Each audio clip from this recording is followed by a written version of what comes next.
miséricorde, sa bonté et surtout le renouvellement de son souffle encore. Et la grâce de pouvoir me tenir encore du haut de cette chair par sa grâce. C'est un Dieu bon, c'est un Dieu merveilleux. Nous croyons, parce que nous prêchons la parole, que c'est un acquis, non pas forcément. Et l'expérience a prouvé que il faut être appelé par la grâce de Dieu pour être du haut de cette chair. Alors je bénis le Seigneur pour le pasteur Fanny qui sera avec moi durant ces 3 jours. Nous allons prêcher simultanément. Nous ne sommes même pas convenus, mais je suis sûre que le Saint-Esprit, comme il a bien voulu nous parler de ces thèmes, il disposera encore nos cœurs favorablement et je pense que le Saint-Esprit nous connectera par sa grâce. Je rends grâce aussi au pasteur Joseph pour cette marque de confiance encore une fois de plus renouvelée. Je prêche la parole, oui, je sers Dieu, oui, mais c'est aussi un privilège par la grâce de Dieu de pouvoir avoir 3 jours successifs et de pouvoir parler de la part du Seigneur. Je rends grâce à Dieu, je bénis aussi tous les serviteurs de la voix de l'Éternel. Que le Seigneur, par sa grâce, continue à nous faire du bien. Je rends grâce aussi au frère Kenny, à toute l'équipe, la sœur Prisca, la sœur Marilyn, le frère Fils qui, par sa grâce, la grâce de Dieu, nous ont conduits dans le temps de chant. Que le Seigneur vous bénisse abondamment. Amen. Avant de parler de notre thème, je vais insister sur un point important. L'œuvre, comme nous le disons, l'œuvre, c'est l'œuvre de Dieu, l'œuvre du Seigneur. Ce n'est pas l'œuvre d'un homme, c'est l'œuvre de Dieu. Et le maître de l'œuvre, c'est Dieu. Donc, il décide quand il veut ce qu'il va faire. Alléluia. Il décide. Et, comme j'aime dire, tu peux être extra, tu peux être terrible. Mais quand le maître de l'œuvre a décidé, son temps arrive, il peut aller prendre un berger qui est dans la brousse en train de paître les brebis pour pouvoir les lever au rang de roi. Saoul, parce que tu es sur le trône, tu crois que tout est acquis? Non. Sache qu'il y a un David qui est encore en train de paître les brebis. Mais tu ne sais pas, l'onction royale a quitté ta tête et se repose directement maintenant sur la vie de David. Donc, cela doit nous pousser encore, nous qui servons le Seigneur, à une crainte, à une obéissance, à une fidélité, à une loyauté de la part du Seigneur. Parce que ce jour-là, lorsque nous allons nous présenter devant le Seigneur, nous serons jugés, non en fonction de nos titres, mais nous serons jugés en fonction de ce que nous avons fait. Nous avons un carnet de route que Dieu nous a donné. Si nous ne le mettons pas en pratique, ce jour-là, devant son tribunal, nous répondrons de nos actes. Et ça sera malheureux pour nous parce que nous aurons porté des titres: archibishop, évêque, pasteur, prophétesse, apôtre, évangéliste, docteur. Mais les fruits de ces 5 ministères, les fruits de ces ministères, les fruits de ces titres, nous ne les produisons pas. Le Seigneur risque fortement de nous condamner. Que le Seigneur soit béni. Je te bénis aussi, toi qui as répondu présent. Ce n'est pas facile avec le couvre-feu. Que le Seigneur puisse te bénir. Je te bénis aussi, toi qui nous suis au travers des ondes. Que le Dieu de la voix de l'Éternel puisse te bénir abondamment. Comme j'ai dit, je vais introduire. Alors le Seigneur m'avait inspiré ce thème. Il vous enverra la pluie de la première et de l'arrière-saison. Moi-même, quand j'ai pris ce thème, je me suis vraiment assise. J'avais pris le thème, mais je me suis assise pour en parler. J'ai dit, Seigneur, mais en réalité, c'est un thème compliqué. Il vous enverra la pluie de la première et de l'arrière-saison. Seigneur, donc tu ne veux pas nous parler simplement de la restauration, tu ne veux pas nous parler simplement de la restitution, tu ne veux pas simplement nous parler de revenir à la position initiale, mais tu veux encore nous enseigner un peu plus sur le Saint-Esprit. Et je pense que ce temps nous est favorable, le temps que l'Église, vraiment, je bénis le Seigneur. Quand ce matin, j'étais en train de discuter avec un bien-aimé, j'ai dit, mais les temps sont favorables. Pourquoi? Parce que nous allons voir au cours de ces 3 jours que prier c'est bien, venir à l'église c'est bien, chanter c'est bien, prêcher c'est bien, mais il nous faut quelque chose de distinctif. Il nous faut quelque chose qui va nous démarquer des autres. Il nous faut quelque chose qui va nous distinguer des autres. C'est ça qu'on appelle le sceau de l'Esprit. Et une personne qui est baptisée du Saint-Esprit ne vit pas comme les autres personnes, ne fait pas les choses comme les autres personnes, ne conçoit pas les choses comme les autres personnes, parce que cette personne-là est différente. Alléluia. Alléluia. Elle a la marque du Saint-Esprit. Le Saint-Esprit m'a encore enseigné ce matin que, au travers de ces 3 jours par la grâce de Dieu, nous allons aussi apprendre que lorsque nous venons à l'église, c'est très bien, c'est même très bien, c'est merveilleux. Mais ne nous limitons pas simplement à venir à l'église. Au travers de ces 3 jours, nous allons aussi apprendre que, au travers de la pluie de l'arrière-saison, le Seigneur a fait de nous des dieux. C'est-à-dire que lorsque nous marchons, nous impactons la terre. Nous devons représenter Dieu sur terre. Nous sommes des petits dieux. Et lorsqu'un Dieu parle, les choses s'accomplissent. Lorsqu'un Dieu réagit, il y a des choses qui se passent vraiment du haut des cieux. Donc c'est ce que nous allons apprendre par la grâce de Dieu. Alors il vous enverra la pluie de la première et de l'arrière-saison. Comme j'ai dit, c'est un thème compliqué. Le Saint-Esprit, par sa grâce, arrivera à nous aider. Nous allons prendre nos Bibles vite fait dans le livre de Joël. Je vais prêcher juste un tout petit peu. Pasteur Fanny va prendre le relais. Histoire qu'à 10, on sorte d'ici. 38. Joël chapitre 2. Nous allons prendre à partir du verset 18. Est-ce qu'on peut se lever dans la présence du Seigneur pour honorer la parole de Dieu? Joël chapitre 2 à partir du verset 18. Je lis la parole du Seigneur. L'Éternel est ému de jalousie pour son pays et il épargne son peuple. L'Éternel répond, il dit à son peuple, voici, je vous enverrai du blé, du mou et de l'huile et vous en serez rassasiés. Et je ne vous livrerai plus à l'opprobre parmi les nations. J'éloignerai de vous l'ennemi du nord, je le chasserai vers une terre aride et déserte, son avant-garde dans la mer orientale, son arrière-garde dans la mer occidentale, et son infection se répandra, sa puanteur s'élèvera dans les airs, parce qu'il a fait de grandes choses. Terre, ne crains pas, sois dans l'allégresse et réjouis-toi, car l'Éternel fait de grandes choses. Bêtes des champs, ne craignez pas, car les plaines du désert reverdiront, car les arbres porteront leurs fruits. Le figuier et la vigne donneront leur richesse. Et vous, enfants de Sion, soyez dans l'allégresse et réjouissez-vous en l'Éternel votre Dieu, car il vous donnera la pluie en son temps. Si c'est ta Bible, tu surligneras la pluie en son temps. Il vous enverra la pluie de la première et de l'arrière-saison comme autrefois. Les airs se rempliront de blé et les cuves regorgeront de mou et d'huile. Je vous remplacerai les années qu'ont dévoré la sauterelle, le gélec, le asile et le gazam, ma grande armée que j'avais envoyée contre vous. Vous mangerez et vous vous rassasierez, et vous célébrerez les noms de l'Éternel, votre Dieu, qui aura fait pour vous des prodiges, et mon peuple ne sera plus jamais dans la confusion. Et vous saurez que je suis au milieu d'Israël, que je suis l'Éternel, votre Dieu, et qu'il n'y en a point d'autre. Et mon peuple ne sera plus jamais dans la confusion. Parole du Seigneur. Est-ce que tu peux acclamer la parole de Dieu? Est-ce que tu peux acclamer la parole de Dieu? Amen. Alors, je vais faire l'introduction vite fait, vraiment, je n'ai pas beaucoup de minutes, pour que le pasteur Fanny aussi puisse exprimer ce que Dieu a déposé dans son cœur.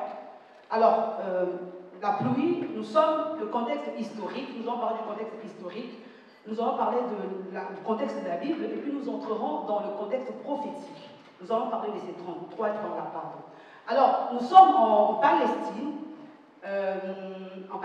et dans le texte de Joël, qui est un prophète, qui est un texte prophétique. Alors, la prophétie, on le sait tous, c'est la pensée de Dieu, c'est la parole de Dieu, c'est Dieu qui s'exprime au travers d'un homme. Donc, alors Dieu peut parler par révélation, il peut, voilà, comme ce fut le cas de Jean à Patmos, il peut aussi parler au travers de la prophétie en utilisant ta vie, en utilisant ma vie. Alors, le cas de Joël, qui est un prophète, alors sachant que la prophétie relate ou parle des événements qui vont venir. Donc la prophétie prend le contexte social, actuel, la réalité que tu vis, mais te projette des décennies plus tard, des années plus tard, des siècles plus tard. Et c'est ce que le prophète Joël dit. Donc nous allons voir cela en Palestine, mais nous allons aussi projeter cela, c'est vraiment ce que Dieu avait déposé dans mon cœur, bien plus loin, après l'effusion du Saint-Esprit, après la Pentecôte, notre temps, notre ère. C'est que la pluie de l'arrière-saison veut dire. Alors nous sommes en Palestine, alors le naturel typifie le spirituel. Donc la pluie, comme nous savons tous, est très importante parce que la pluie permet aux cultures de germer, la pluie permet aux cultures de croître, la pluie permet à la vie de naître à nouveau ou de grandir. Donc quand il y a la sécheresse, il y a mort. Quand il y a la sécheresse, il y a pénibilité. Parfois certaines cultures meurent parce qu'il n'y a pas la pluie. Et nous savons que même notre organisme, notre corps humain, est composé de 98% d'eau. Donc l'eau est capitale, l'eau est très importante. Alors je situe le contexte, nous sommes en Palestine et Dieu avait envoyé une armée contre Israël. Pourquoi? Parce qu'Israël avait désobéi. Israël avait péché contre Dieu. Et comme Dieu ne se répand pas de ses dons ni de ses grâces, mais il châtie, il frappe. Lorsqu'on se détourne de sa volonté, il a envoyé une armée de sauterelles contre Israël. Alors, Israël en ce temps-là vit dans la pauvreté, vit dans la famine, vit dans la sécheresse. Quelques textes plus loin, précédents, nous verrons que Dieu les appelle à la repentance. Repentez-vous, etc., etc. Après la repentance, maintenant viennent les promesses. Nous voyons les promesses. Dans les Bibles, c'est surligné. Promesses matérielles, promesses spirituelles, promesses nationales, donc dans tous les pays. Donc, chacun d'entre eux devait prendre sa portion. Chacun d'entre eux devait d'abord revenir à Christ, à Dieu, et puis non seulement se repentir, mais après voir l'accomplissement des promesses de Dieu. Donc, la Palestine, en ce temps-là, c'était la sécheresse, c'était la mort, c'était les difficultés. Maintenant, Dieu parle au travers du prophète Joël. Il lui dit, c'est vrai, vous avez souffert. C'est vrai, le contexte dans lequel vous vivez est compliqué. C'est vrai que ce que vous touchez aujourd'hui, ce que vous vivez aujourd'hui est difficile. Mais j'aimerais vous projeter un peu plus loin.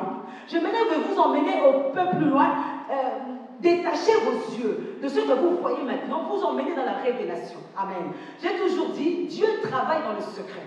Et parce qu'il travaille dans le secret, l'homme, s'il ne lui est pas donné par la grâce de Dieu la capacité de comprendre ou de savoir ce que Dieu prépare, il ne le saura pas.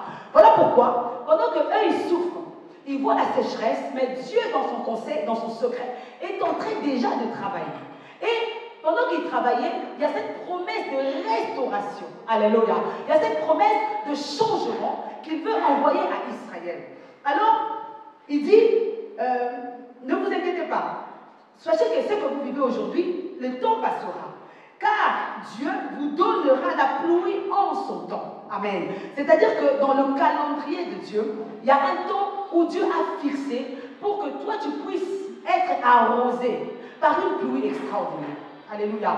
Il y a un temps dans son calendrier, même si tu souffres aujourd'hui, même si tu pleures aujourd'hui, même si c'est compliqué aujourd'hui, mais Dieu a prévu un temps de rafraîchissement pour toi. Ça sera même mon sous-thème, le temps de rafraîchissement. Dieu a prévu un temps de rafraîchissement. Mais toi, homme, tu pleures. Toi, femme, tu pleures parce que tu n'es pas dans le conseil de Dieu. Voilà pourquoi le dimanche, par la grâce de Dieu, nous verrons que Dieu a fait de nous des dieux. Au travers de la grâce, de la révélation divine, nous avons la possibilité d'entrer dans le conseil de Dieu, assister à son conseil et ramener cela sur terre. Alléluia. C'est ce que nous verrons dimanche par la grâce de Dieu. Donc, tu souffres, mais sache que la pluie vient. J'introduis et puis je passe le micro. Alors, on nous parle de la pluie de la première et de l'arrière-saison.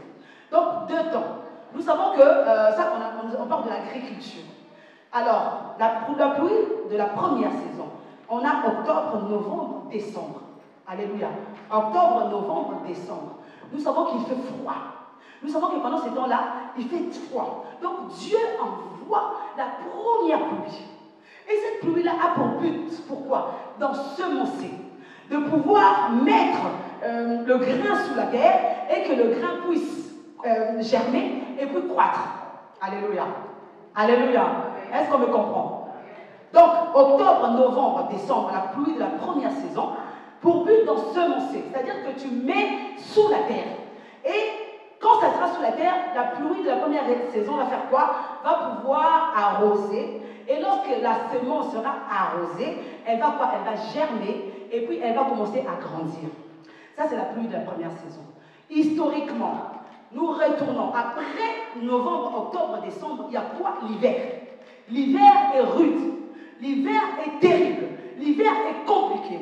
Nous verrons cela. Pourquoi? Parce qu'après cette pluie de la première saison, Dieu a arrosé au travers de la Pentecôte. Dieu a agi. Il y a eu l'effusion. Il y a eu le Saint-Esprit qui est descendu. Il y a eu maintenant ce qu'on appelle la persécution.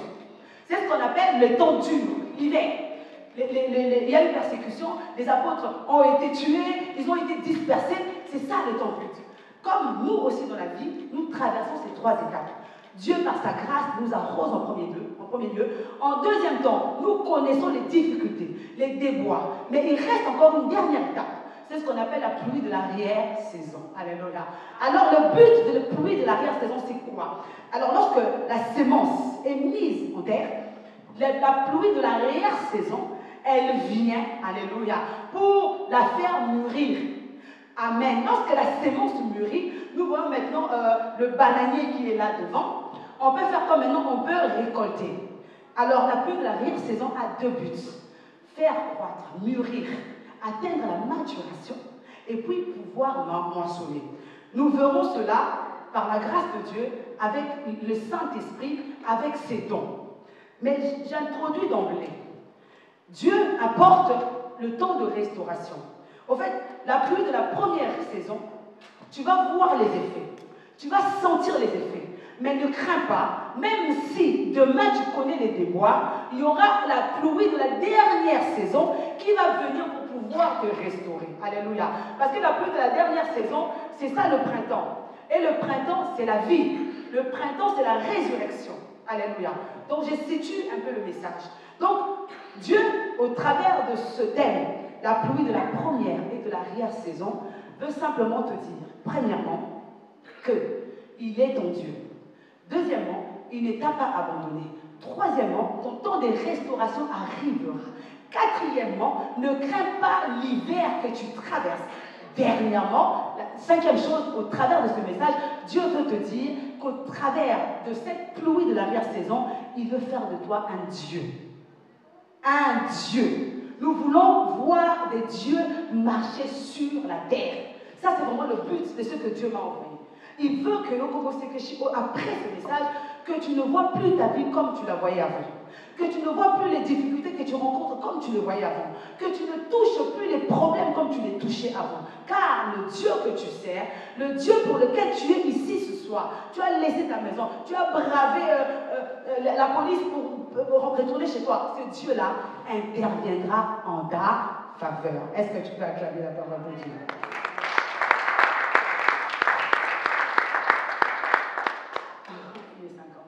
Amen. Amen. Donc la pluie de la première et de l'arrière-saison. Ces 2 points, la restauration. Et après la restauration, le Saint-Esprit entre en toi. Et tu deviens un Dieu. Tu deviens un Dieu. Nous avons vu même avec cette pandémie Covid-19, la foi de plusieurs a périclité. La foi de plusieurs a chuté. Pourquoi? Parce que nous n'étions pas des dieux. Nous n'étions pas des dieux. Des dieux croient que il a fait la promesse. Mais non seulement il a fait la promesse, il la tiendra. Non seulement il a fait la promesse, il l'accomplira. Et ça, c'est une peine pour moi. Les chrétiens, j'ai compris en méditant ce texte, que l'Église, corps du Christ, n'a pas encore atteint la maturation qu'il faut. L'Église, corps du Christ, n'a pas encore atteint le niveau de l'effusion, du baptême de l'Esprit, pour que nous devons nous parler en langue. Pourquoi? Parce que lorsque la pluie tombe, elle tombe sur les bons et les bons et elle tombe sur les deux. Et lorsqu'elle tombe sur la bonne semence, et elle tombe aussi sur l'ivraie. Voilà pourquoi à l'église, de parler en langue n'est pas un gage. La prophétie n'est pas un gage. Parce que lorsque la pluie de la première saison tombe, elle prend l'ivraie, elle prend la bonne semence. Toute l'église est arrosée.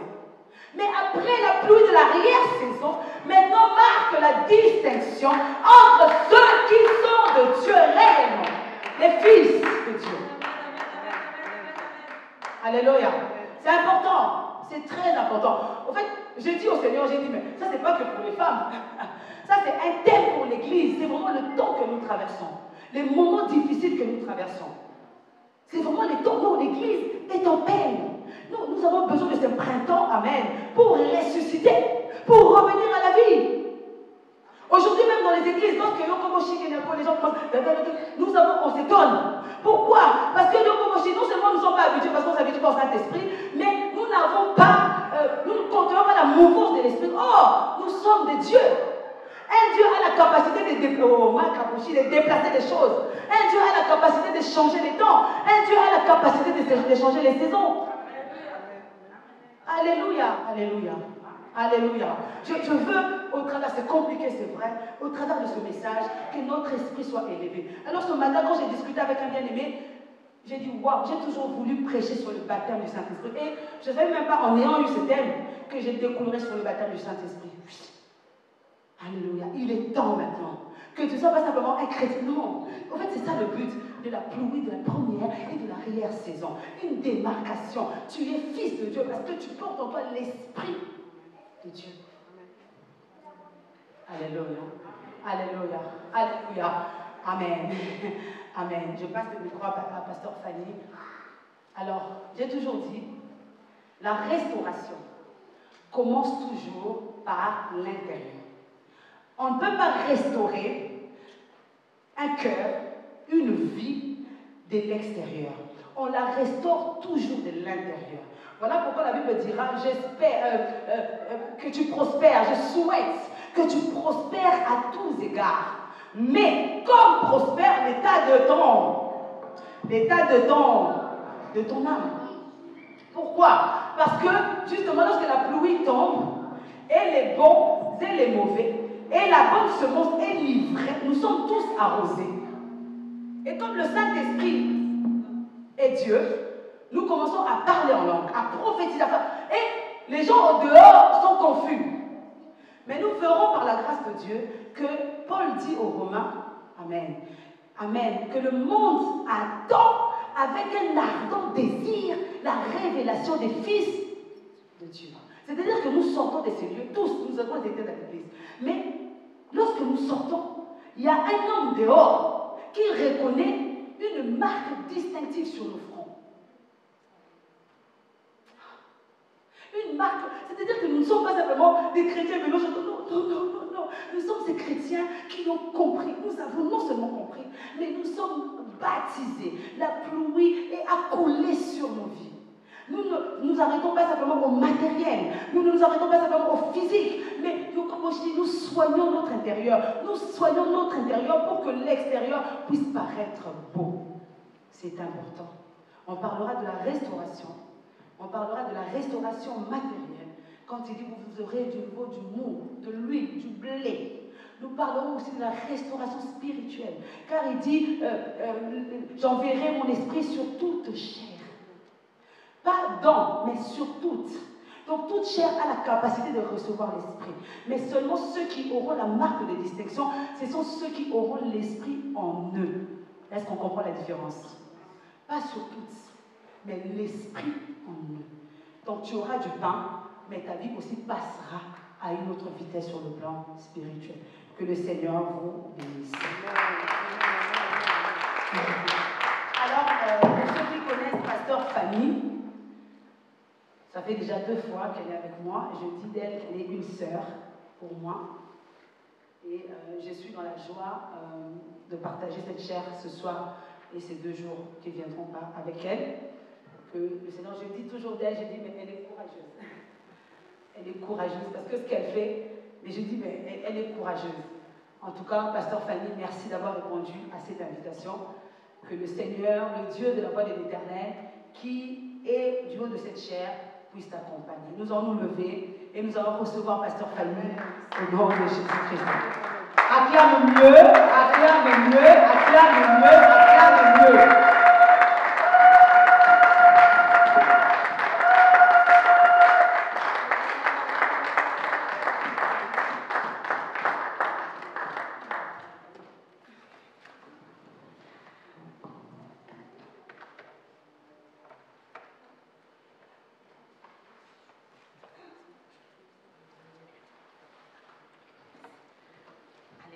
Amen. Est-ce que nous pouvons encore acclamer le Seigneur? Amen. Je disais que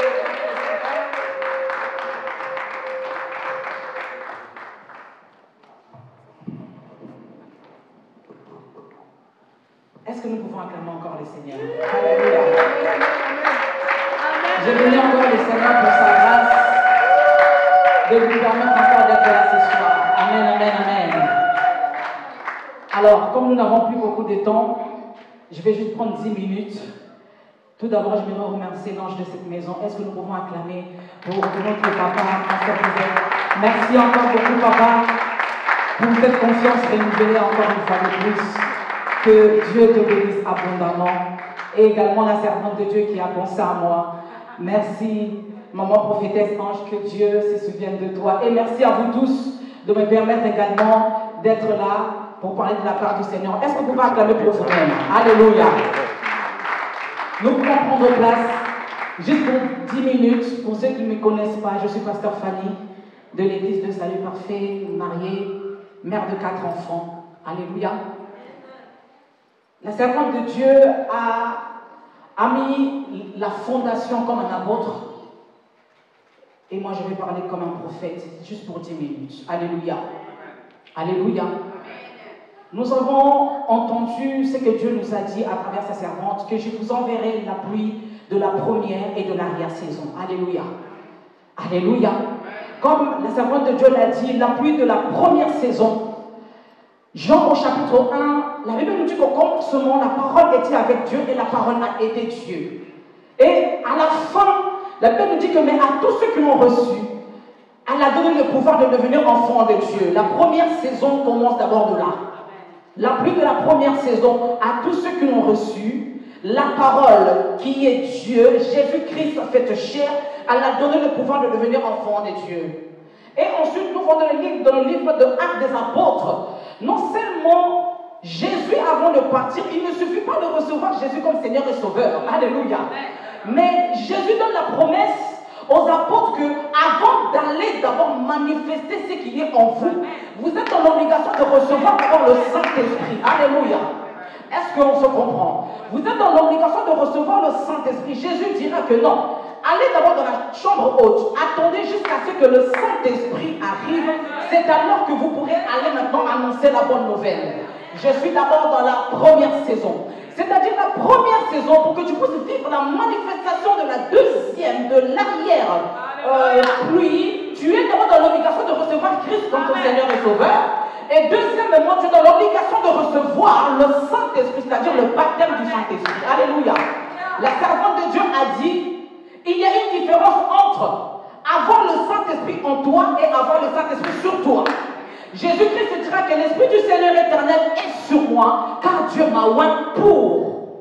Alléluia.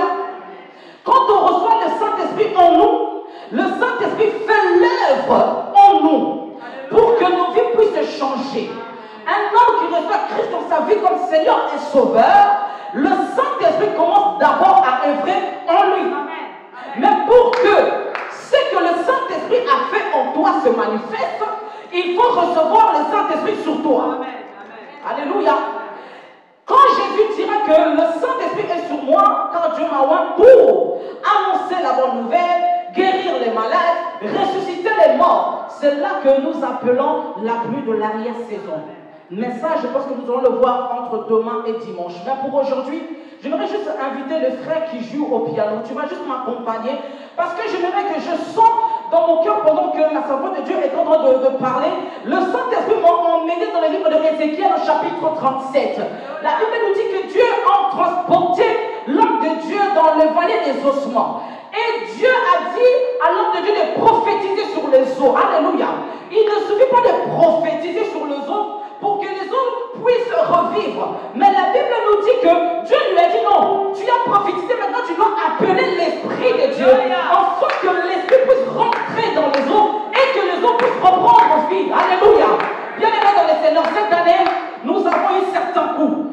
Nous avons eu beaucoup de choses, nous avons vécu beaucoup de choses. Et certaines personnes, il y a la mort qui est même entrée dans votre vie. Il y a certaines personnes, vous vous rendez compte que dans ma vie, il y a la sécheresse. Et j'ai besoin de la pluie d'abord de la première saison. Que le Saint-Esprit vienne d'abord dans ma vie pour que la vie puisse entrer, afin que je puisse manifester le Saint-Esprit. Est-ce que tu peux te lever? S'il te plaît.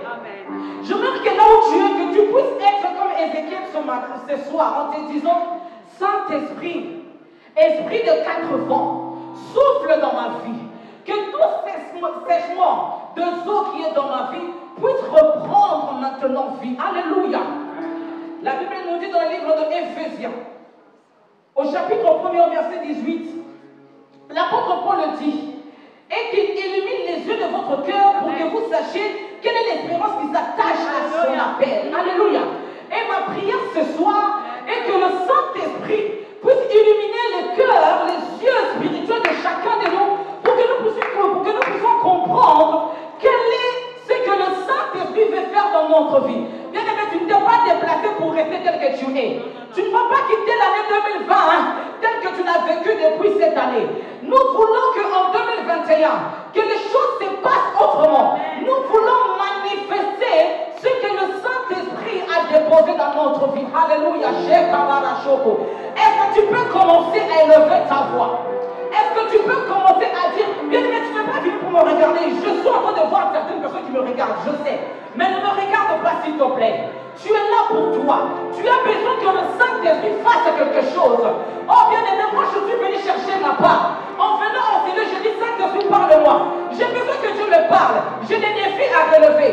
J'ai des challenges à relever. Donc je ne suis pas venu ici pour qu'on se regarde. On est venu ici pour que le Saint-Esprit puisse faire quelque chose. Bien aimé, si tu as eu l'habitude de venir dans les séminaires comme d'habitude, mais j'aimerais que tu puisses sortir de ces 3 jours différents. Commence à parler à l'Esprit de Dieu. Que le Saint-Esprit fasse quelque chose ce soir dans ta vie.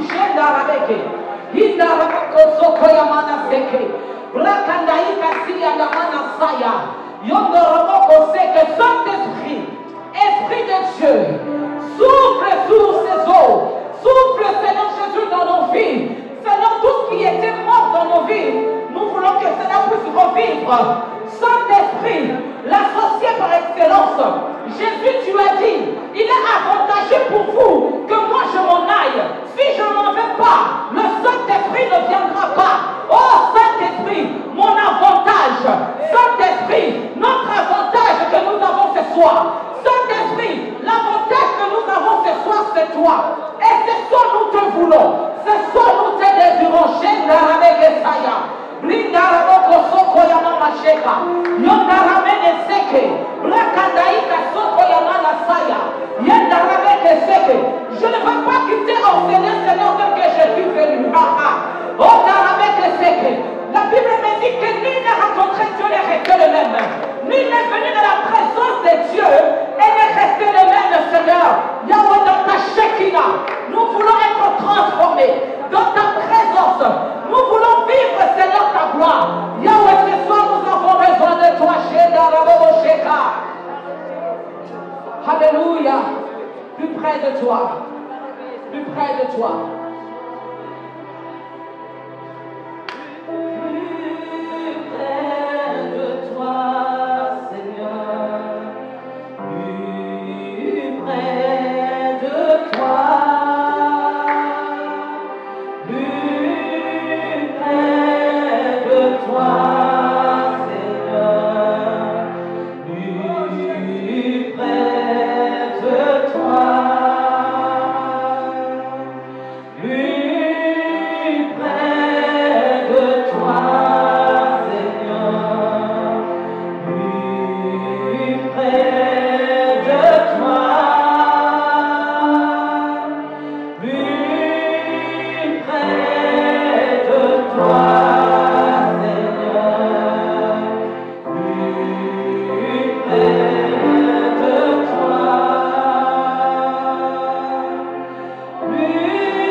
toi. Bien-aimé, j'aimerais que tu te connectes à l'Esprit de Dieu. Est-ce que tu peux monter? L'ange a dit à Jean, Jean, monte ici, je te ferai voir des choses qui doivent arriver. Est-ce que tu peux monter en esprit? Connecte-toi à l'Esprit de Dieu. Bien-aimé, la chair n'est pas compatible à l'Esprit. La chair ne peut recevoir ce qui est dans l'Esprit. C'est l'Esprit qui est capable de recevoir ce qui est dans l'Esprit. Est-ce que tu peux monter? Est-ce que tu peux monter? Il nous reste 1 minute. Est-ce que tu peux monter pour recevoir Cheikh Amana Soko? Est-ce que tu peux monter? Est-ce que Cheikh Neremere Sheka? Linda Ramoko Soko, Rekayeli Kasaya, Yonda Ramoko Seke, Yekamana Siya Ramoko Soko, Yonda Ramoko Shaka, Rekayeli Kasia, Yekamana Seke. Monte encore l'esprit, élève encore la dimension, élève encore la dimension, élève encore la dimension. Bien-aimé, les ciels est ouvert, et l'esprit de Dieu est lâché par Manaïka. Rekaya Baba Sheya, Yokamana Soko Mama. Saint-Esprit, merci parce que tu es là. Saint-Esprit, merci parce que tu es là. Merci Saint-Esprit parce que tu es au contrôle. Merci Saint-Esprit parce que ce soir, merci parce que tu nous as précédés ce soir. Merci parce que tu nous as précédés ce soir. Merci parce que tu nous as précédés. Je te rends gloire Saint-Esprit parce que tu es bon.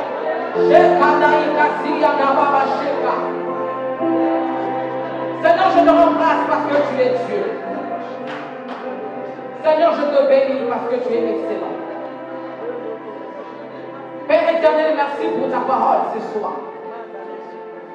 Merci Saint-Esprit parce que tu veux restaurer ton peuple. Merci Saint-Esprit parce que tu vas encore faire. Durant Seigneur ces 3 jours, tu vas encore te révéler. Tu nous as dit Seigneur dans ta parole, Régis, sois stérile. Toi qui n'enfantes plus. Fais éclater ton allégresse et ta joie. Toi qui n'as plus de douleur. Car les fils de la délaissée seront plus nombreux que les fils de celle qui est mariée, dit l'Éternel. Élargis l'espace de ta tente. Qu'on déploie les couvertures de ta demeure. Ne retiens pas, alors tes cordages et affermis tes pieux. Car tu te répandras à droite et à gauche. Ta postérité envahira les nations et peuplera les villes désertes. Ne crains pas, car tu ne seras pas confondu. Ne rougis pas, car tu ne seras pas déshonoré. Mais tu oublieras la honte de ta jeunesse. Et tu ne te souviendras plus de l'opprobre de ton ouvrage. Car ton Créateur est ton époux. L'Éternel est armé et son nom. Et ton Rédempteur est le sang d'Israël. Il se nomme le Dieu de toute la terre. Alléluia. Le Seigneur veut faire du bien à quelqu'un durant ces 3 jours. Soyons disposés à recevoir ce que Dieu nous réserve. Alléluia. L'onction de Dieu est déjà là. Le Saint-Esprit nous a déjà précédés. L'onction prophétique est déjà présente. C'est à nous d'être disposés et sensibles à recevoir la parole du Seigneur. Amen, amen. Nous acclamons le Seigneur. Alléluia. Merci Jésus.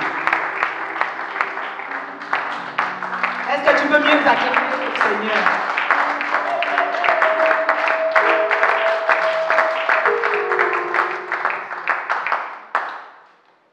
Alléluia. Alléluia. Est-ce que tu peux encore acclamer le Seigneur, s'il te plaît? Le Seigneur, nous acclamons le Seigneur. Je disais qu'on acclamait le Seigneur. Est-ce que tu peux acclamer le roi de bons poussant des cris de joie? Je n'ai pas dit applaudir, j'ai dit acclamer le Seigneur. Alléluia. Gloire à toi, Jésus. Amen, amen. Encore une fois de plus, nous rendons gloire au Seigneur, nous pouvons prendre place. Je rends gloire au Seigneur pour cette grâce qui me fait d'être là encore une fois de plus. Dans ma famille, la voix de l'Éternel. Alléluia. Sans pouvoir commencer ce que Dieu a déposé dans mon cœur, j'aimerais encore une fois de plus être reconnaissant pour l'ange de cette maison, le papa de beaucoup d'enfants. Merci encore, Pasteur Joseph, de nous accorder encore une fois de plus, d'avoir cette opportunité de parler au peuple du Seigneur. Je dis que la chair est chère. Alléluia. Cette chair, elle est chère et on ne la donne pas à tout le monde. Alléluia. Parce que devant cette chair, nous pouvons transmettre la vie comme la mort. Alors si papa nous permet de parler au peuple de Dieu parce que tout simplement il nous fait confiance. Alors papa, merci beaucoup pour cette confiance et également à la servante de Dieu, ma grande sœur, de me permettre d'être là devant. Alléluia. Le Seigneur, il est merveilleux. Et merci à vous également d'être là cet après-midi pour pouvoir m'écouter. Avant de continuer, j'aime dire un homme qui permet à la femme de parler de la part du Seigneur, c'est un homme qui est révélé. Amen. Alléluia. Nous avons un Père qui est révélé, qui a compris de nous laisser, nous les femmes, de dégager ce que Dieu a déposé dans nos cœurs. Amen, amen. Et également aussi remercier mon mari qui n'est pas là avec nous, qui me laisse faire ce que je dois faire ce que le Seigneur m'a appelé à faire. Alléluia. Et également, je suis très heureuse ce matin, je ne suis pas venue seule. Je suis venue avec ma grande sœur. Vous savez, Dieu nous a fait grâce dans ma famille d'avoir beaucoup de hommes de Dieu. Et je suis venue avec ma grande sœur, prophétesse Belinda. Est-ce que tu peux juste te lever pour que le peuple de Dieu puisse te saluer? Voilà ma grande sœur, prophétesse Belinda qui m'a fait honneur d'être là. Alléluia. Sois bénie encore une fois de plus. Je rends gloire au Seigneur parce qu'il est merveilleux. Tu n'as pas dit amen, pourquoi? Amen. Je disais que j'ai rendu gloire au Seigneur parce qu'il est merveilleux. Amen. Le Seigneur, il est merveilleux, il est bon pour nos vies. Vous savez, parfois le monde nous manque, nous ne savons pas quoi dire au Seigneur parce que ce que Dieu fait pour nous est tellement bon. Ce que Dieu fait pour nous, vous savez, il y a des circonstances que parfois quand nous traversons cela, nous croyons que Dieu n'est pas avec nous, que Dieu nous a laissés. Mais Dieu, parfois il te dit, ma fille, tu n'es pas seule, je suis avec toi. Alléluia. Je suis avec toi, tu n'es pas seule. C'est Dieu, il est tellement grand, il est tellement merveilleux que parfois les mots nous manquent. Dieu a permis que je puisse me tenir là devant vous aujourd'hui encore une fois de plus. Parce que je pense que de moi-même, je ne serais pas là. Ce n'est que la grâce de Dieu. Vous savez, quand tu reçois Christ dans ta vie, surtout quand tu commences à le servir, tu as ton alliance avec ces dieux. Tu as une alliance que Dieu a conclue avec toi. Et moi, je m'étais juré, peu importe les circonstances, que je parlerai de lui. Peu importe ce qui arrivera, que moi, je servirai le Seigneur. Dans ma famille, nous sommes en train de traverser un temps très difficile. Mardi, à peine, nous avons reçu un appel que nous avons perdu notre tante. Je suis en deuil actuellement depuis mardi. Et c'était très difficile. J'ai dit, Seigneur, donne-moi la force de parler de toi. Parce que j'ai fait une alliance avec Dieu. Il y a une de ma grande sœur qui n'est pas là qui m'a dit, mais est-ce que tu vas y arriver? C'est une personne qui était très chère pour nous. C'était la seule personne de la famille de mon père qui restait. Et je lui ai dit non, je ne peux pas faire mon deuil maintenant. Je ferai mon deuil après, mais je dois d'abord servir mon maître, celui qui m'a appelé. Alléluia. Alléluia. Et vous savez pourquoi? C'est ce que nous allons parler ce matin, parce que Dieu, il nous aime tant, Dieu, il nous connaît. Et quand Dieu nous appelle à le servir, nous ne servons pas le Seigneur par sentiment. Nous servons le Seigneur parce que nous avons compris. Nous servons le Seigneur parce que nous avons donné toute notre vie à ces dieux. Moi, j'aime dire, je ne prie pas par sentiment. Vous savez, surtout quand tu pries, parfois tu es malheureuse, parfois tu es attristée. Tu vas commencer à dire, Seigneur, on m'a abandonné. Mais quand tu sais que Dieu est avec toi, même dans la tristesse, tu sauras l'adorer. Même dans les problèmes, tu sauras l'adorer. On n'adore pas Dieu par circonstance. On ne loue pas Dieu par circonstance. On ne sert pas Dieu par circonstance. On sert Dieu parce qu'il est Dieu. Alléluia. Dieu a donné, Dieu a repris. Que la gloire revienne à notre Dieu. Alléluia. Nous avons commencé notre séminaire depuis hier. Tout à l'heure, j'étais en train de me dire, Seigneur, ce thème, c'est un thème qu'on peut passer, je pense, au moins toute une année à parler parce qu'il y a tellement de choses à dégager.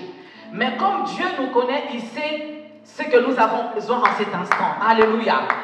Dieu sait ce qui nous convient. Alléluia.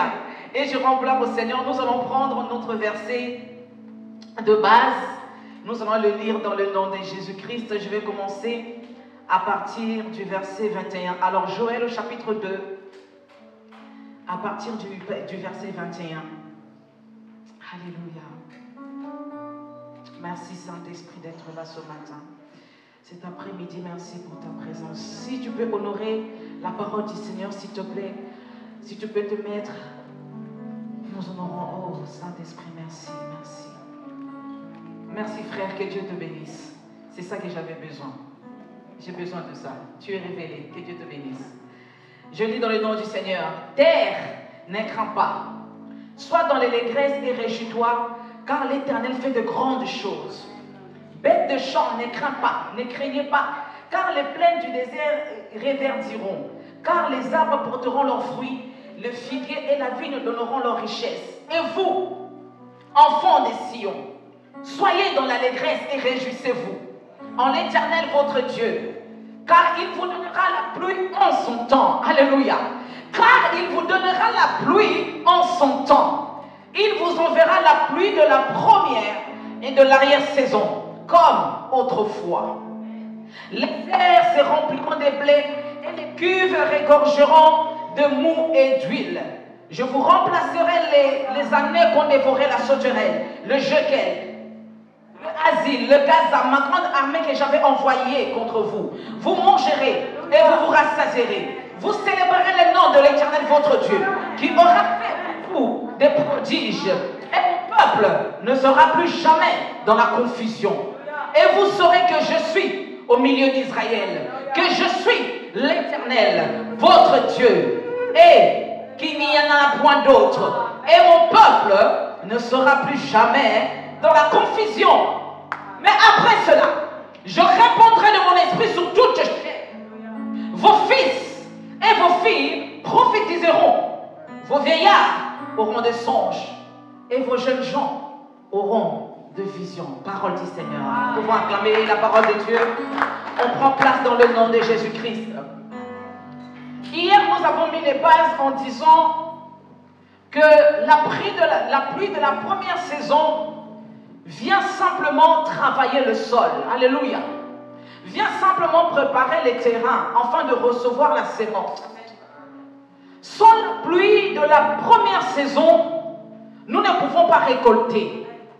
Nous pouvons bien s'aimer, mais la terre ne pourra jamais produire ce qu'il faut parce que la terre n'a jamais été travaillée. Alléluia. Pour les agriculteurs, nous savons que un agriculteur sait qu'avant que je puisse semer les graines, je dois d'abord travailler la terre. Je dois travailler la terre, mettre les engrais, mettre tout ce qu'il faut pour que la terre soit bonne. Alors quand je viendrai maintenant semer la sémence, afin que dans quelques mois ou dans un an que je puisse pouvoir récolter ce que j'aurai sémé. Alléluia. Et c'est ce qui fait la pluie de la première saison. Et hier, j'ai pu rajouter que quand nous parlons de la pluie de la première saison, en tant qu'enfants de Dieu, nous quittons d'abord ce qui est terrestre. Nous quittons d'abord ce qui est physique. Mais nous allons dans l'esprit. Pourquoi? Parce que nous sommes enfants de Dieu et nous sommes esprits. Genèse 2, la Bible nous dit quand Dieu créa l'homme à son image et à sa ressemblance. L'homme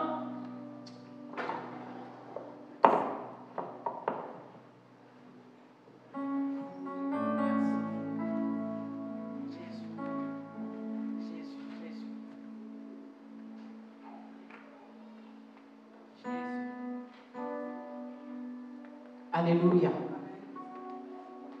Dieu dira que la Bible nous dit que Dieu souffla dans l'homme et l'homme devint une âme vivante, n'est-ce pas? L'homme, quand il a été créé, il a été d'abord inanime parce qu'il n'y avait pas l'esprit de Dieu dans l'homme.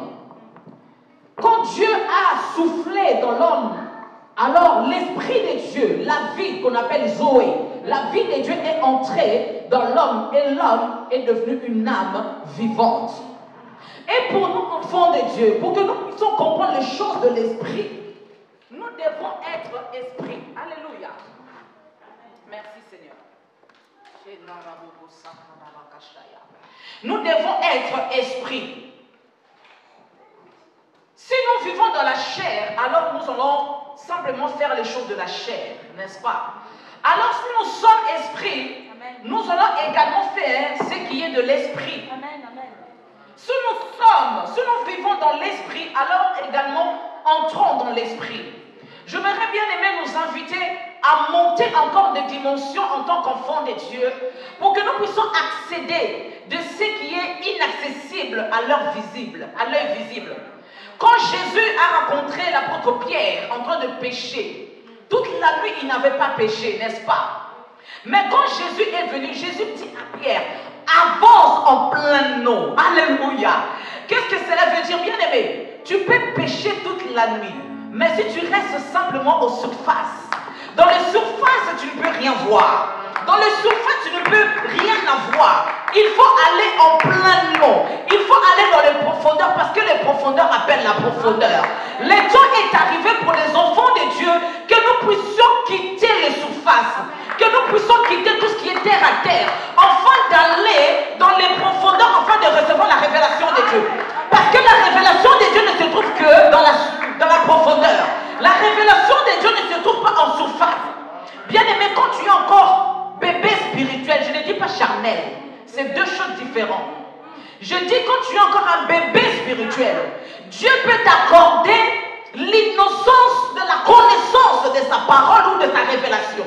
Tu as le droit de rester en surface en disant, mais Seigneur, je ne te connais pas encore assez. Quand je parle d'un homme qui est mûr, qui est spirituel, un homme qui est fait, l'apôtre Paul dit, ça fait longtemps que je vous ai annoncé la parole, mais jusqu'à présent vous êtes encore dans le lait, vous n'êtes pas encore des hommes faits, parce que vous voulez simplement que Pasteur Joseph soit derrière vous. Ça fait 10 ans que tu es à l'église, mais tu es encore dans le lait. Si tu es dans le lait, vous savez, on ne donne le lait qu'à celui qui est enfant. On donne la bouillie à celui qui est enfant. Mais on commence à donner le poulet à croquer à celui qui est mûr. Alléluia. Bien aimé, je ne vais pas aller directement dans la pluie de l'arrière-saison. Non, nous devons mettre d'abord le base, la première pluie. Parce que la première pluie vient travailler la terre. Et si nous ne voulons pas passer par l'étape de brisement, passer par l'étape de la consécration, passer par l'étape de la connaissance de la révélation de Dieu, tu ne peux rien produire. Tu seras comme un roseau. Quand le vent viendra, tu partiras. Au moins, la COVID-19 nous a prouvé que Dieu est Dieu. Aujourd'hui, notre foi est mise à l'épreuve. On sait qui est qui désormais. Je n'ai pas besoin de dire. Mais toi-même, tu sais que moi, tel que je suis là, je ne suis qu'un roseau. En fait, je venais à l'église parce que tout le monde venait à l'église. J'ai servi Dieu parce que je n'avais rien à faire. Aujourd'hui, c'est l'histoire de chacun, Dieu pour tous. Alléluia. Je suis en train de te parler. Il ne faut pas regarder quand je te parle. Alléluia. Aujourd'hui, c'est l'histoire. Tu restes chez toi, tu suis l'équipe en ligne. Personne ne va t'inviter pour aller à l'église le dimanche. Les pasteurs ne vont pas t'appeler. C'est entre toi et ton Dieu. Alléluia. Encore une fois, depuis Dieu nous prouve qu'il est Dieu et dans sa souveraineté. Dieu ne dépend pas de nous, mais c'est nous qui dépendons de Dieu. Alléluia. Parce que nous les chrétiens, nous aimons les bénédictions.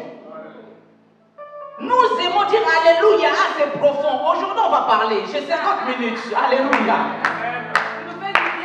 Alléluia. On va parler. Je suis chez moi, non? Même si vous me chassez, je vais revenir. Alléluia.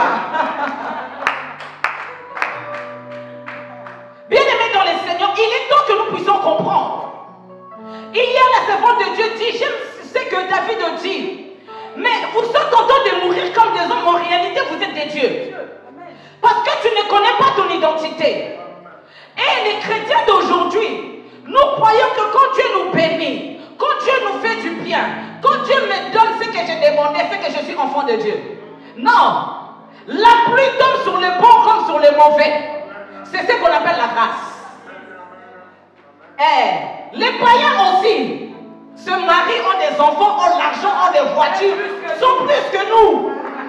C'est la grâce. Ce n'est que la grâce. Mais la différence qu'il y a, même si je n'ai pas tout ce que eux ils ont, mais eux ils n'ont pas ce que moi j'ai. Ce que moi j'ai, c'est Dieu. Alléluia.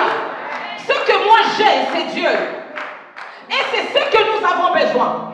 Bien aimé, vous savez, les temps que nous sommes en train de traverser, il est temps que nous puissions changer de dimension de notre révélation en ce qui concerne de notre identité.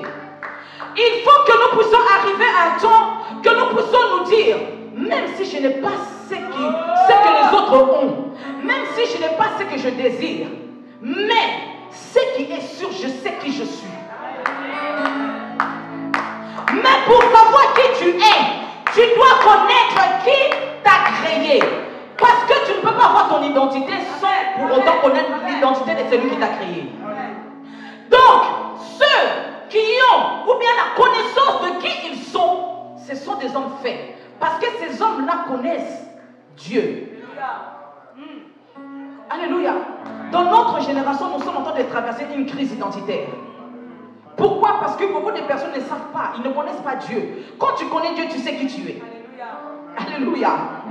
Et ce matin, j'aimerais illustrer quelque chose qui est très important pour nous, pour que nous puissions comprendre là où le Seigneur veut nous emmener. Je prie que durant ces 2 jours qui nous restent jusqu'à demain, que nous puissions sortir d'ici avec quelque chose. Ne soyons pas simplement ceux qui sont venus pour écouter parce que c'est un séminaire. Non. Ce séminaire-là peut être un déclencheur de ta destinée. Peut être un déclencheur de quelque chose de nouveau dans ta vie. Alléluia. J'aimerais reprendre l'exemple, l'initiation à Moïse de créer, parce que tout simplement l'arche de l'Éternel n'avait pas d'endroit où l'arche devait rester. Alléluia. Et Dieu a dit à Moïse de créer le tabernacle pour que l'arche de Dieu qui représentait la présence de Dieu puisse être dans un endroit où l'homme de Dieu viendra le rencontrer afin de recevoir ce qu'il devait recevoir pour le peuple de Dieu, n'est-ce pas? Et Moïse a créé le temple. Moïse a créé le tabernacle. Comme je l'ai dit, le tabernacle était composé de 3 parties. Premièrement, le parvis, le lieu saint et le lieu très saint. Et dans le parvis, il y avait l'intérieur et l'extérieur. Alors, l'intérieur, c'est ce que nous sommes à l'intérieur et il y a le couloir qui est à l'extérieur, n'est-ce pas? Alors, entre-temps, si nous ouvrons la porte, nous pouvons voir ceux qui sont à l'extérieur, n'est-ce pas? Et c'était ça le parvis. Alors, ceux qui étaient dans les parvis pouvaient voir ceux qui étaient de l'autre côté du temple. C'est comme nous pour aujourd'hui. Suivez-moi très bien. Tu viens à l'église parce que dans les parvis, il y avait toutes sortes de personnes. Il y avait toutes sortes de personnes, les bons, les méchants. Tout le monde venait avec ses sacrifices, tout le monde venait se préparer en conséquence. Il y avait toutes sortes de personnes. Aujourd'hui, également à l'église, nous ne savons pas qui est qui. Parce que tout le monde vient à l'église. Surtout moi, j'aime dire les dimanchards, ceux qui viennent que les dimanches. On sait que le frère dans la semaine n'est pas là, mais on est sûr et certain que dimanche ne peut pas prendre sa place, il sera là. Alléluia. Donc on ne sait pas qui est qui aujourd'hui dans notre génération. Tout le monde vient les dimanches à l'église et tout le monde s'appelle chrétien. Vous savez, le nom chrétien, ce n'est pas Christ ou Dieu qui a donné le nom chrétien. Ce sont des hommes qui ont reconnu l'habillement, c'est-à-dire l'extérieur même. L'extérieur des apôtres qui marchaient avec Jésus. Donc quand tu me dis que tu es chrétien, je suis un peu d'accord avec toi. Mais moi j'aime dire, tu dois d'abord être enfant de Dieu. C'est 2 choses différentes. Être enfant de Dieu et être chrétien. Quand on est chrétien, c'est plus extérieur. Tu peux être devant les hommes, tu as un bon langage, un bon comportement, tu viens dimanche à l'église. Mais quand tu es un enfant de Dieu, c'est plus ce qu'il y a à l'intérieur. Un enfant de Dieu, on dit un enfant d'eux qui appartient à. Alléluia. Alors que quand tu es, tout le monde est chrétien aujourd'hui. Surtout dans ma communauté, qui ne connaît pas un verset? Tout le monde connaît un verset. Ça ne fait pas de toi un enfant de Dieu. Tu peux même chanter, faire le protocole, ça ne fait pas de toi un enfant de Dieu. Pour reconnaître un enfant de Dieu, c'est plus à l'intérieur. C'est là qu'on connaît un enfant de Dieu. Donc je disais, dans notre génération, le parvis, on est d'abord au niveau du parvis, où nous sommes tous là, nous venons tous à l'église. Nous venons tous donner les offrandes. nous voulons tous donner nos dîmes, parce que nous sommes au niveau du parvis. Toute race confondue, toute génération confondue. Là, je suis d'abord à la première pluie, le parvis. Quand nous quittons les parvis, la Bible nous dit que quand nous entrons dans le lieu saint, c'est une catégorie de personnes. Ce n'est pas tout le monde qui avait le droit d'aller dans les parvis à part la famille d'Aaron, à part le sacrificateur. Alléluia. Parce que Dieu avait dit que ce n'est que la descendance d'Aaron qui peut avoir ce travail en tant que sacrificateur. Et nous savons qu'en tant que sacrificateur, il y a des interdits. Un sacrificateur avait un habit approprié. Amen. Amen. Un sacrificateur, c'était un homme mis à part. Alléluia, suivez-moi très bien. Nous quittons le parvis, là où il y a tous les bruits du marché. Comme les Ivoiriens aiment dire, tous les bruits du marché là. Donc tu dis que chrétien, il n'y a pas de problème. Mais ce qui va nous différencier, c'est le lieu saint. Parce que là-bas, là, c'est une question de distinction. C'est une question d'habit. C'est une question de travail. Bien-aimé dans le Seigneur, tu peux te dire sacrificateur. Nous pouvons tous aller dans le parvis, servir Dieu. Parce que dans le parvis, nous venons pour servir Dieu. Parce que dans les parvis, il y avait la table, les plats de propositions, etc. C'était pour faire le sacrifice quand maintenant le souverain sacrificateur allait venir enfin d'offrir ce qu'il devait offrir à Dieu, n'est-ce pas? Et il n'y avait pas qu'un seul sacrificateur, c'était un groupe de sacrificateurs. Nous pouvons tous servir Dieu. Nous pouvons tous venir à l'église balayer. Mais ce n'est pas ce que nous faisons qui va faire en sorte que nous puissions être, je ne sais pas, plus haut que les autres. Non, c'est par rapport à la disposition de notre cœur. Nous pouvons tous servir Dieu, mais nous ne serons jamais récompensés de la même manière. Nous pouvons tous prophétiser, nous pouvons tous chanter pour Dieu, mais ce qui fera la différence, c'est notre disposition du cœur. Alléluia. Jésus dira que dans le temple, il y avait une femme qui avait juste une pièce qui a donné à Dieu. Mais c'est cette femme-là qui a été récompensée et reconnue par Dieu. Pourquoi? Parce que ça venait de tout son cœur. Alléluia. Je disais que dans le lieu saint, il n'y avait que des sacrificateurs qui devaient être là. Et les sacrificateurs, tout sacrificateur qui est appelé sacrificateur a des interdits. Jamais tu peux servir Dieu. Je ne sais pas. Que Dieu m'en garde. Mais si tu t'appelles homme de Dieu, que tu n'as pas des interdits, tu n'es pas un homme de Dieu. Je le dis devant la chair. Parce que quand tu es appelé, quand tu es homme de Dieu, tu dois avoir des interdits. Tu dois avoir des interdits. Pourquoi? Parce que tu n'es pas comme tout le monde. Tu n'es pas comme tout le monde. Et un sacrificateur a un habit différent des autres. Nous voyons l'histoire de Joseph. Joseph avait un habit cousu par son père qu'on lui a donné pour faire la différence avec ses frères. Et Jésus, dans sa parole, il nous dit que dans les temps de la fin, il y aura une différence entre ceux qui me servent et ceux qui ne me servent pas. La Bible n'a pas dit c'est celui qui est chrétien ou celui qui n'est pas chrétien. Non, celui qui me sert et celui qui ne me sert pas. Parce qu'il y a une autre dimension de servir Dieu. Alléluia. Il y a une dimension de servir Dieu. Tout service n'est pas service que Dieu agrée. Tout exercice n'est pas exercice que Dieu agrée. Tu peux être archibishop, mais Dieu ne t'agrée pas. Tu peux être tout ce que tu veux, mais Dieu ne te voit pas. Alléluia. Nous quittons maintenant le lieu saint. Dans le lieu saint, nous pouvons être entre serviteurs, entre enfants de Dieu. Mais le lieu très saint, ce n'est pas aussi donné à tout le monde. L'accès n'est pas accessible à tout le monde. Parce que là-bas, ce n'est pas tout sacrificateur qui rentre. Là-bas, c'est l'histoire de souverain sacrificateur. Alléluia. Parce que là-bas, c'est une question d'intimité. Là-bas, c'est une question de mort ou de vie. La Bible nous dit que quand le souverain sacrificateur entrait dans le lieu très saint, il y avait une corde accrochée à son pied. Parce qu'on ne savait pas s'il allait sortir vivant ou mort. Si on attendait trop longtemps, qu'on ne voyait pas revenir le souverain sacrificateur, on est obligé de le tirer. Pour te dire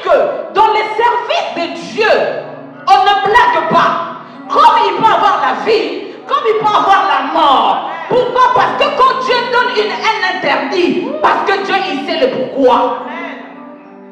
Alléluia. Et dans le lieu très saint, le souverain sacrificateur, Aaron, lui c'était un homme que Dieu avait élevé. J'aime dire, plus grand sera ton appel, plus grand tu auras aussi des complications. Plus grand sera ton appel, plus grand tu auras aussi des interdits. Plus grand sera ton service, plus grand également Dieu va t'imposer, t'obliger. J'aime Dieu. Même si tout le monde n'est pas d'accord, mais Dieu c'est un Dieu de dictature. Il t'impose, il ne demande pas ton avis. Pas de négociation. Dieu il te dit et tu fais. C'est ça qu'on appelle la théocratie. Alléluia. Dieu ce n'est pas un Dieu démocrate. Non. Il est souverain. Il décide quand il veut. Le souverain sacrificateur c'était un naziréen. C'est qui un naziréen? Un naziréen c'est un consacré.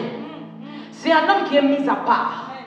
Nous voyons l'histoire de Samson. Pendant qu'il était dans le ventre de sa mère, Dieu l'avait choisi. Dieu a dit que cet enfant, je le consacre. Et Dieu a donné des interdits à sa mère de ne pas boire le vin. Quand l'enfant naîtra, de ne pas lui couper les cheveux. C'est un naziréen. Alléluia. Et il y a 3 sortes de consacrés. La première sorte de personnes que Dieu lui-même impose que toi, depuis le ventre de ta mère, je t'avais déjà consacré, donc tu n'as pas beaucoup de choix. Alléluia. Et deuxième sorte, ce sont comme nos enfants aujourd'hui, nous-mêmes les parents, nous avons décidé de le consacrer à Dieu. Troisième sorte de consacré, c'est toi-même quand tu prends la décision, comme nous autres, que je prends la décision de me consacrer à Dieu. Alléluia. Mais maintenant, pour ce qui concerne les sacrificateurs, Dieu a imposé un style de vie. Dieu a imposé même leur façon de s'habiller. On reconnaissait un sacrificateur par rapport à son habit. Également, on reconnaissait un naziréen. La Bible nous dit que quand tu veux te consacrer à Dieu, même s'il y a mort, même si ta mère meurt, ton père, etc., tu ne dois pas y aller. Parce que tu es consacré, tu es voué à Dieu. Dès que tu es là, tu ne dois pas rester avec tout le monde. Ta façon de te coiffer, la façon de marcher, tu ne dois pas voir ceci, cela. Un homme qui est consacré appartient à Dieu. Alléluia. Oui, le monde nous dit que l'habit fait le moine. Alléluia. Mais on reconnaît aussi un moine par ses habits, n'est-ce pas? Alléluia. Oh, mais quand tu te convertis, ta garde-robe aussi doit se convertir. Quand tu te convertis, ta façon de parler doit aussi se convertir. Quand tu te convertis, même ta façon de marcher doit aussi se convertir, n'est-ce pas? Parce qu'on reconnaît aussi un moine par ses habits. Moi, je ne vois pas ton cœur, frère. Moi, je vois ce qui est extérieur. Si tu ne me dis pas que tu es chrétien ou enfant de Dieu, je ne saurais pas. Oh. Il faut que je t'entende parler. Il faut que je vois ta façon de vivre avec les choses, avec les autres. C'est par là que je reconnaîtrai que tu es enfant de Dieu. Et la Bible nous dit que nous les reconnaîtrons par les fruits.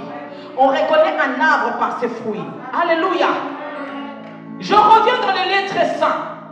Le lieu très saint n'est pas réservé pour tout le monde. Le fardeau de notre papa, ce n'est pas mon fardeau. Le fardeau de notre papa, ce n'est pas le fardeau de la servante de Dieu. Parce que lui, il a son appel. Et comme c'est un souverain sacrificateur, quand Dieu l'appelle pour faire des sacrifices, moi je ne suis pas là. Alléluia. Qu'est-ce que je vais nous dire cela? Bien aimé, ici nous parlons du temple, du tabernacle. Mais dans la nouvelle alliance, Dieu nous dit que désormais, nous sommes les tabernacles de Dieu. Désormais, nous sommes les temples de Dieu. Ce n'est plus le temple de Moïse, là où il y avait l'arche, là où l'arche résidait la présence de Dieu, là où il y avait la Shekinah de Dieu. Alléluia. Parce que la présence de Dieu, la Shekinah de Dieu ne se trouve pas dans les parvis, ne se trouve pas dans le lieu saint. Donc si tu me dis que tu chantes pour Dieu, gloire à Dieu, mais moi je t'entends dans le lieu très saint, là où il y a la Shekinah, la présence de Dieu. Et désormais, bien aimés, nous ne sommes plus sous la loi, nous sommes sous la grâce. Et nous vivons notre temps. Je suis désormais le temple de Dieu. Que l'Esprit de Dieu vit en moi. La Shekinah de Dieu vit en moi. La gloire de Dieu resplendit dans ma vie. Alléluia. Quand la présence de Dieu est dans ta vie, bien aimé, Bien-aimé, entre la lumière et les ténèbres, il n'y a pas de cohabitation. Dieu ne cohabite pas. Dieu ne cohabite pas. La cohabitation, c'est pour les hommes, mais pas pour Dieu. Même par rapport aux esprits, même Satan n'aime pas cohabiter. Satan n'aime pas cohabiter. La Bible nous dit que notre Dieu est un Dieu jaloux. Il ne peut pas cohabiter avec d'autres dieux. Alléluia. Si réellement, examine ta vie pendant que je suis en train de parler. Est-ce que réellement je suis le tabernacle de Dieu? Est-ce que réellement je suis le temple de Dieu? Mon corps est le temple du Saint-Esprit. Et que l'Esprit de Dieu vit en moi. Comment est-ce que je conduis ma vie? Comment est-ce que je dirige ma vie? Comment est-ce que je sers Dieu? Comment est-ce que je me comporte vis-à-vis de mon pasteur? Comment est-ce que je cherche la face de Dieu? Bien aimé, dans le lieu très saint, c'est une question d'intimité. Il n'y a pas du monde. Dans le lieu très saint, c'était le sacrificateur et Dieu. Il y a un moment, bien aimé, nous devons quitter tout ce qui est tout autour de nous. Pour que tu puisses prier, on doit te dire que tu dois prier. Pour servir Dieu, on doit t'encourager. Pour venir à l'église, on doit t'appeler. Pour jeûner, nous devons décréter d'abord un jour de jeûne à l'église. Bien aimé, le temps est arrivé où nous sommes dans les lieux très saints. C'est une question entre toi et Dieu. C'est dans ton intimité que Dieu va te visiter. Bien aimé, ton intimité, ce n'est pas mon intimité. Mon intimité, ce n'est pas ton intimité. Quand moi je cherche Dieu seul. Quand je cherche Dieu, je cherche Dieu seul. Quand je veux que la pluie de l'arrière-saison fasse son œuvre dans ma vie, bien aimé, ce n'est pas ma soeur, même si elle est prophétesse. Elle peut prophétiser du matin jusqu'au soir. C'est une question de terre. Même si Dieu envoie la pluie de l'arrière-saison, elle ne trouvera pas sa place. Pourquoi? Parce que ma terre n'est pas fertile. Ma terre n'est pas fertile. Alléluia. Et ça, nous devons comprendre. Nous devons comprendre cela. C'est une question d'intimité. Je sais que quelqu'un va me dire, pasteur est en train de me juger. Je ne te juge pas. Je te dis la vérité. Je te dis la vérité. C'est la parole. Je ne suis pas en train de te juger. Oh. Frère, je veux que tu sois sauvé. Frère, je veux que tu puisses expérimenter la pluie de l'arrière-saison. Toi-même, tu vois que ta vie, ça ne va pas. Tu tournes en rond. Tu t'adonnes. Sauf que toi-même, là, ça ne va pas du tout. La Bible nous dit, si réellement Christ t'a franchi, tu seras réellement libre ou délivré. Et c'est la parole de Dieu qui libère. Et ce matin, c'est la parole de Dieu que je te prêche. Pour que tu sois libéré. Alléluia. Tu dois être libéré. Dieu veut que tu puisses vivre sa grandeur. Dieu veut que tu puisses vivre la pluie de l'arrière-saison. Que tu puisses également témoigner. Qui veut témoigner? Je l'ai dit hier, l'année 2020 nous a donné des coups. Nous voulons témoigner quand même. Je veux témoigner, moi. Je veux témoigner. Vous savez, ne pensez pas que quand la bénédiction arrive, que cela semble facile. Que cela doit être facile parce que c'est Dieu qui bénit. Quand Dieu te bénit, Satan aussi sait que Dieu va te bénir. Le combat viendra. Les tempêtes s'élèveront. Les hommes s'élèveront. Le diable aussi va se lever. Mais lorsque tu es un intime de Dieu, lorsque tu comprends le langage de Dieu, tu ne trembles pas. Tu sais que quand je vois la tempête arriver, parce que derrière il y a une bénédiction. Alléluia. Parce que derrière il y a une bénédiction. Le désir de Dieu durant ces 3 jours est que tu sois arrosé. Non seulement que tu sois arrosé, mais que tu puisses porter les fruits. Les fruits dignes de la repentance. Les fruits qui peut adorer Dieu. Bien aimé, tu sais, oh, j'aime dire, quand la grâce vient, tu n'as pas besoin de témoigner, tu n'as pas besoin de parler parce que la grâce parle à ta place. Quand la grâce se révèle ou se manifeste dans ta vie, quand je te servant de Dieu, je ne sais pas me te révéler ce matin. Quand je te regarde, je vois la grâce. La grâce parle en ta faveur. La grâce te dit qu'elle là, c'est la servante de Dieu.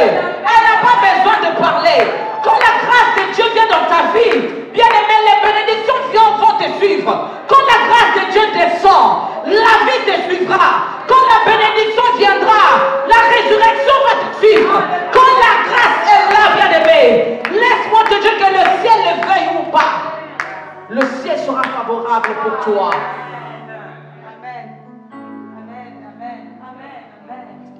Dieu, il est tellement merveilleux. Ce Dieu est tellement grand. Ne nous lassons pas, bien-aimés. Tous les jours, nous devons dire, Seigneur, pendant que je suis en train de parler, tu peux dire, Seigneur Jésus, tel que je suis là, fais-moi grâce, que je sois comme une terre fertile. Quand ta parole tombe, qu'elle tombe sur une bonne terre, pas sur une terre qui est sèche, pas sur, Seigneur, sur des pierres rocailleuses, mais une terre qui était déjà arrosée, afin d'apporter de bons fruits. Ésaïe chapitre 30 au verset 18. La Bible nous dit, cependant, l'Éternel désire vous faire grâce. Cependant, tout ce que tu as traversé depuis avant-hier, parce que ce qui s'est passé depuis avant-hier, pour moi, je ne le compte pas. Parce que je sais que tu étais là.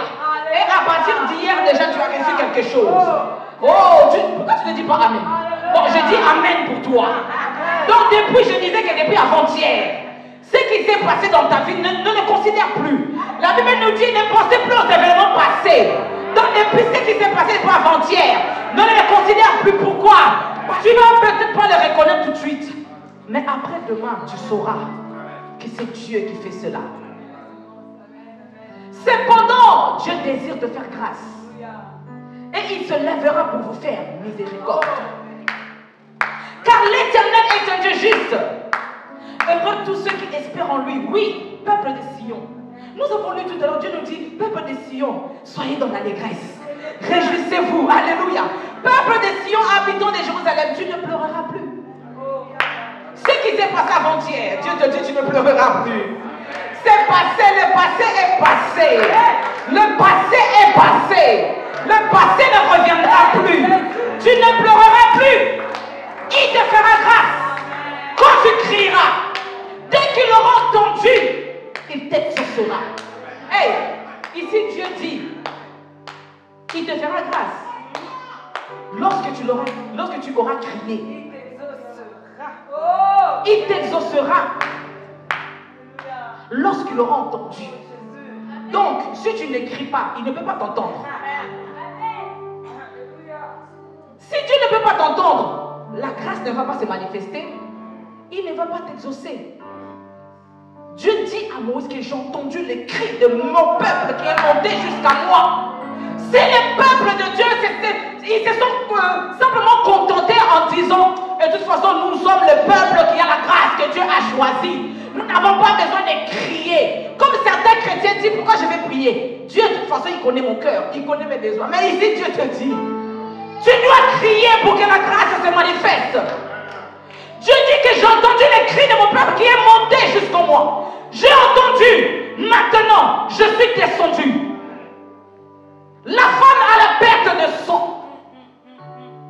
Malgré que les hommes n'ont pas crié, mais elle, dans son cœur, elle criait.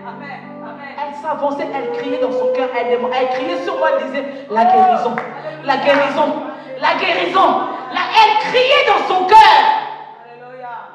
Il y a un temps, bien aimé, surtout dans notre génération, ce que nous sommes en train de vivre. Il faut que tu cries. J'ai dit, il faut que tu cries. Il faut que tu cries. Même si la voix n'arrive pas à sortir parce que tu es découragé. Mais dis, Seigneur, même si dans mon cœur, je crie à toi, les paroles n'arrivent pas à sortir. Un peu comme Anne. Cette femme, la Bible nous dit, elle balbutiait, elle parlait doucement. Même le prophète a juste vu ses lèvres en train de parler, en train de balbutier. Il s'est posé des questions, mais celle-là, elle est ivre ou pas? J'aime ce que d'autres commentateurs disent, que pendant qu'elle était en train de prier, elle a fait un scandale dans le temple. C'est pourquoi l'homme de Dieu a cru qu'elle était ivre. C'est-à-dire, elle s'est déshabillée.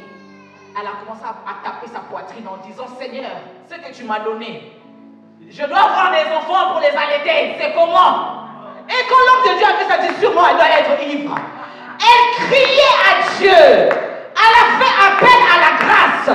Bien aimé, la grâce c'est une personne. La grâce entend. Je disais que la grâce entend. La grâce c'est Dieu. Alléluia. La grâce c'est Jésus. La grâce c'est Jésus. Tu veux la pluie simplement de l'arrière-saison. Parce que tu veux voir seulement la récolte. Mais tu ne veux pas passer par la pluie de la première. Dieu doit d'abord te briser. Enlever leur cœur.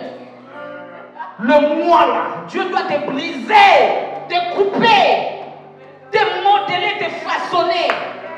Pour que tu sois comme lui désire. Pour que tu puisses ressortir la sémence de Dieu. Vous savez que même ces séminaires, nous pouvons simplement nous arrêter à la première. Parce que l'église a besoin d'abord de la première. Nous aimons trop les bénédictions. Nous aimons trop l'arrière-saison. Mais nous ne voulons pas ce qui peut faire en sorte que nous puissions aller au ciel. Nous voulons nous contacter de la bénédiction, mais la bénédiction c'est quoi? Ça va rester ici. L'objectif que nous avons c'est le ciel. L'objectif de ta vie doit être le ciel. Dieu, tu sais, la Bible nous dit que l'or et l'argent lui appartient. Il peut te donner tout ce que tu as besoin. Ce n'est pas mauvais. Dieu veut que tu puisses te réjouir. Mais si Christ était mort à la croix, ce n'était pas pour ça. S'il s'est sacrifié, c'était pour que tu règnes avec lui. Alléluia. C'était pour que tu règnes avec lui. C'est vrai, nous voulons voir la gloire de Dieu. C'est vrai, nous voulons que Dieu se révèle. C'est vrai, nous voulons que Dieu agisse. C'est vrai, nous voulons être bénis. Et c'est vrai, c'est ce que Dieu désire pour nous. Mais d'abord,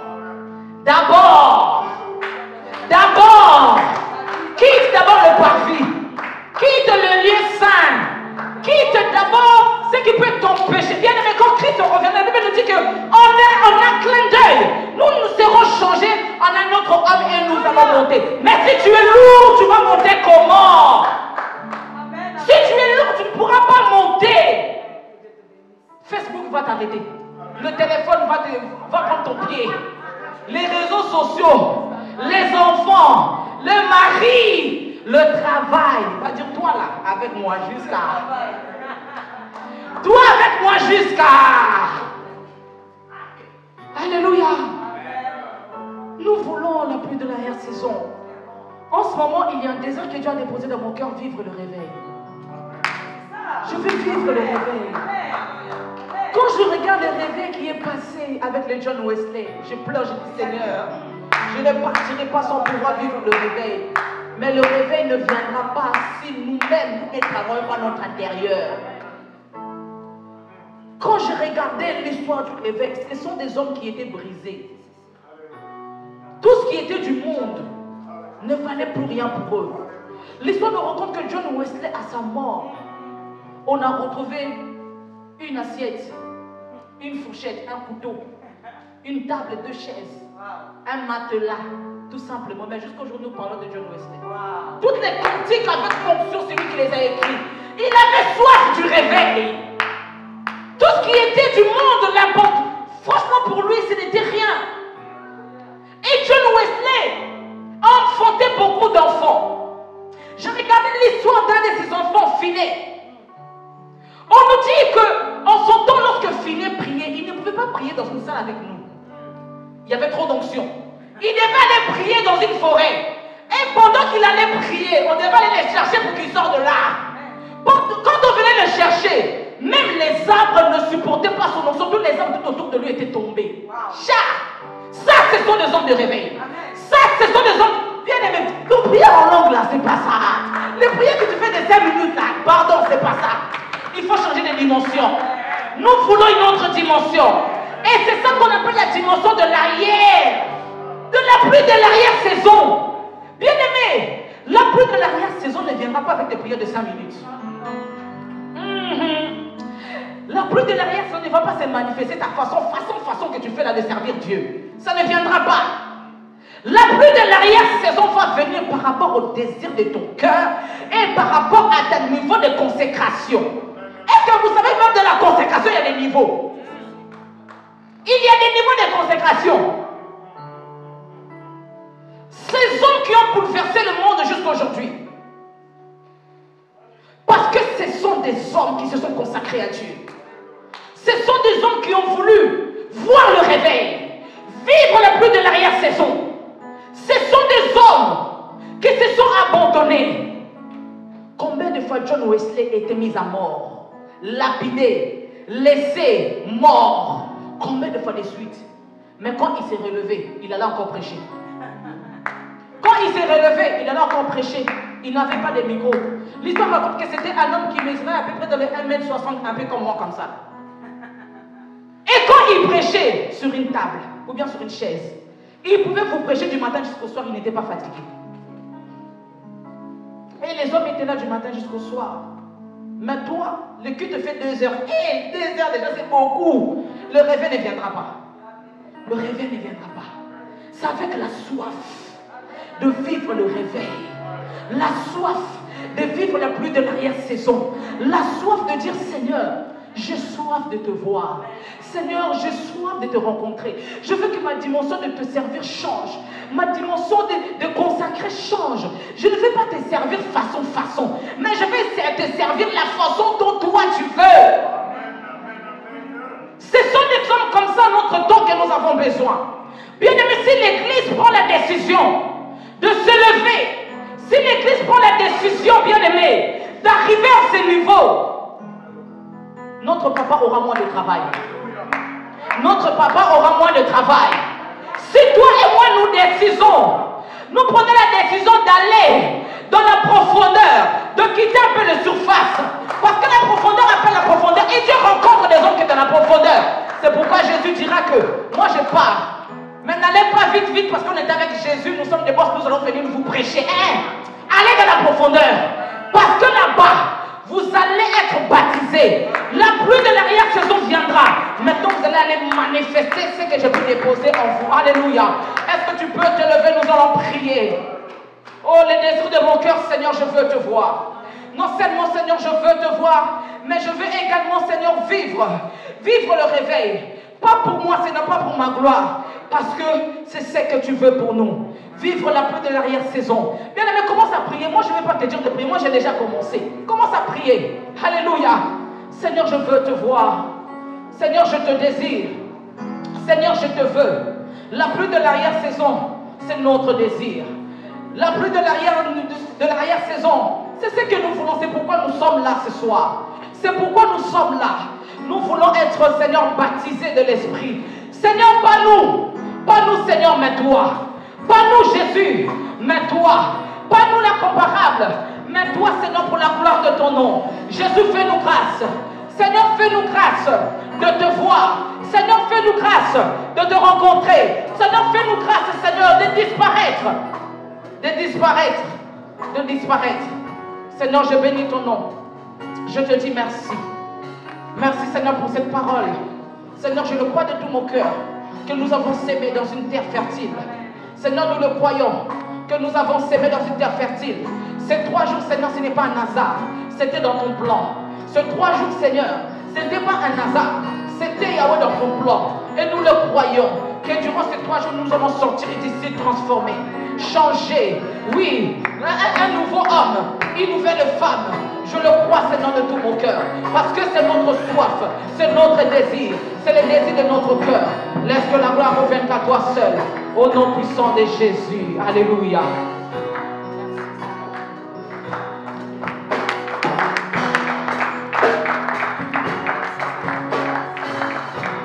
Wow. Est-ce que tu peux mieux acclamer le Seigneur?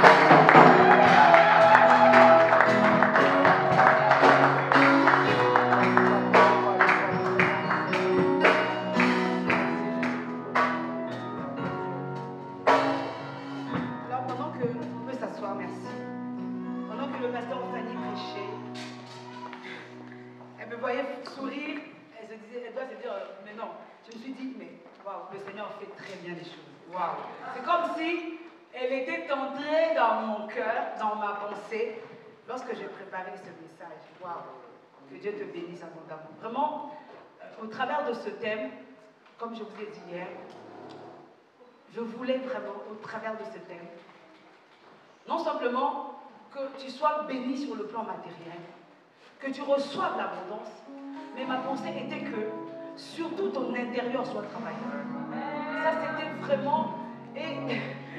Non, mais quand elle a parlé du tabernacle, je me suis dit, waouh, non, j'ai dit, on ne s'est même pas assises toutes les deux.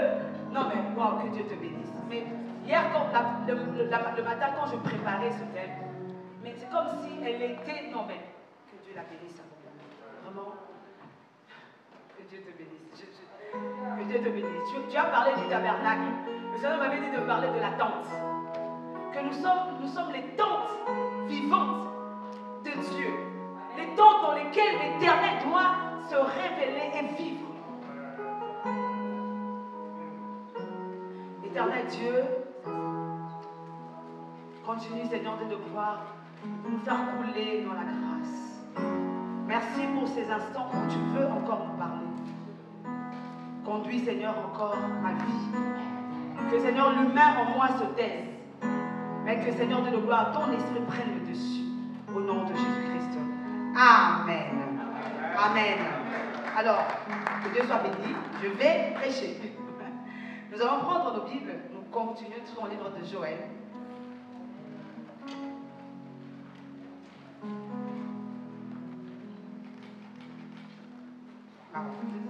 Le Seigneur est merveilleux.